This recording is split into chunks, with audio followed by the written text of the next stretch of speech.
In the last video, we harvested these beautiful Yukon Gold potatoes from these two 10-gallon grow bags. But harvesting is only half the job if you want to keep your potatoes for the next several months, or maybe even Thanksgiving and beyond. What you do in that first hour or so, even after you harvest, is very important to storing them for the winter. In this video, I'm going to show you exactly how to cure and to store your Yukon Gold potatoes, or this will really work for any potato that you harvest. There's a smile on his face as he climbs the mountains in heaven.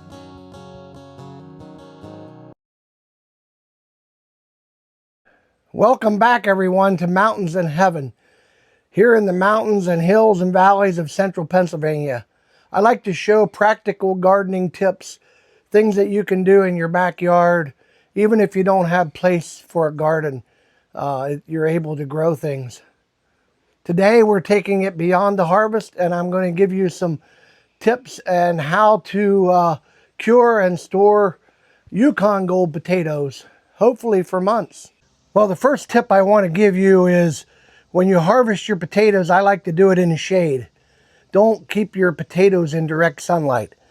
I made that mistake the first year that I harvested potatoes, and I thought, oh, I'll lay them out in the sun to dry, and within 15 minutes to a half an hour, they were turning green, and that can be poisonous. So keep them out of the light, harvest them in the shade, and as soon as you get them out of the bags, take them inside where you can lay them out in the dark. The second thing that is very important is not to wash your potatoes. After they're curing a while, you can maybe brush off some of the dirt. You'll be able to tell the skins are getting tougher, but do not wash them. Wait until you're ready to cook them, and then you can wash them. The third thing, before you even do the curing process, is you can sort your potatoes. You only really need to cure the ones that you're going to keep for the winter. So you may want to separate all the ones that you want to keep in storage. Maybe use the little ones up.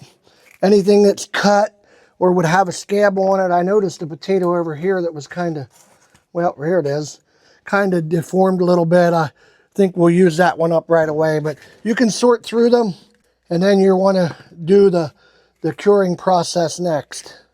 Now comes the curing process, and I've separated the potatoes that I'm going to use now, and these are the ones that I'm going to keep.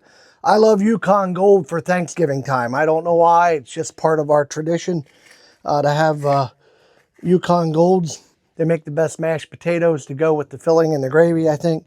You want a cool place, probably 50, 60 degrees. I have them here in the basement floor on cardboard. Air circulation around them, and then you want to let them cure for probably at least 2 weeks. And remember, the most important thing of all is to keep them in the dark. And this is what it looks like when the lights go out. Probably can't even see me. Most important part of storing them for the winter.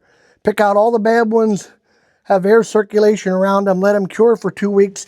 These have been here 3-4 days now, and I can tell the skin is toughened up on them very well. And I'll store them just like this. I'll show you. Now you have them cured. What are you going to store them in, and where are you going to store them? I have some different scenarios here. This is what I call a peach basket, but you can see the slats. You can put potatoes in a basket like this. This is an actual potato crate. You can put potatoes in a crate like this. One of the tips I'll tell you right now, if you're storing different kinds of potatoes, if I store red ones together and they get mixed up, sometimes I can't tell them apart. So I like to keep my different potatoes in different containers, or try and keep them separate. Maybe a white one and a red one in each side. Then the other thing would be, and it's still very important in the storage time, to have your potatoes in the dark. And the ultimate temperature for storage is probably 42 to 55 degrees, 50 degrees. Don't get too cold. If you get below 40 degrees, the starch turns to sugar, and it will really change the taste of your potato, and it won't be good. Cardboard box like this. Now, if you were going to use a cardboard box like this, this has holes in the side. You might want to poke a couple more holes in. But if you don't have a real dark place to store them, a box like this can work, because you can fold the flaps shut and maybe put a piece of tape over it, so you know, they're in the dark. Because darkness. I'm going to take you and show you a couple places where I can store my potatoes, and maybe it'll give you ideas. A basement closet, somewhere in your basement where it's cooler. I have two different places. Let's go take a look. The first place I'm going to take you is in my garage. Now, in the winter time, I keep the garage about 55 degrees. But when they built the steps up to the upper floor, there's a space under here. I got them to put a door on there with a very nice handle. And you can see I can open that really easy. And there's a crawl space back in there. I can put all my potatoes in there. And they're probably in that 45 to 50 degree range, I would imagine, most of the winter. Well, my basement is a mess.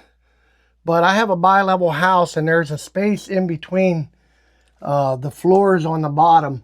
And it takes you back in there where the water pump is. It is dark and cooler back there, even this time of the year. So I keep them in here until winter sets in, and then I move them out to the garage space.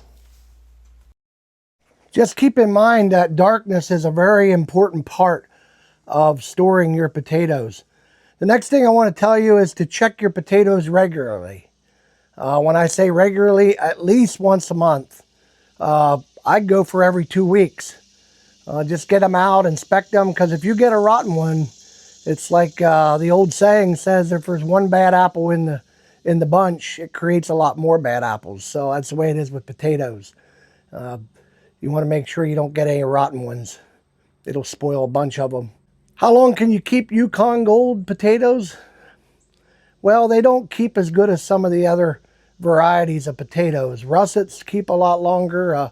Eva are probably the best keeping potato that I've ever seen. I think they're a hybrid, and they were actually designed to be able to store longer. And I just can't believe my brother-in-law stored them all winter long. So, Yukon Gold, I'm hoping I can get away till Thanksgiving. We'll see. I'll do a video at Thanksgiving time, and hopefully using some of them Yukon Golds that I harvested. One of the things I like about gardening in your backyard or harvesting potatoes is the storing processes. Storing potatoes that could last you for months. Canning green beans, cucumbers, tomato juices and sauces and pizza sauce. It's all very rewarding. Your garden wasn't just going to produce the day you harvest it. You want it to last all season long till the next growing season. I still have green beans in there I need to use from last year. I hope that this video has helped you in some way.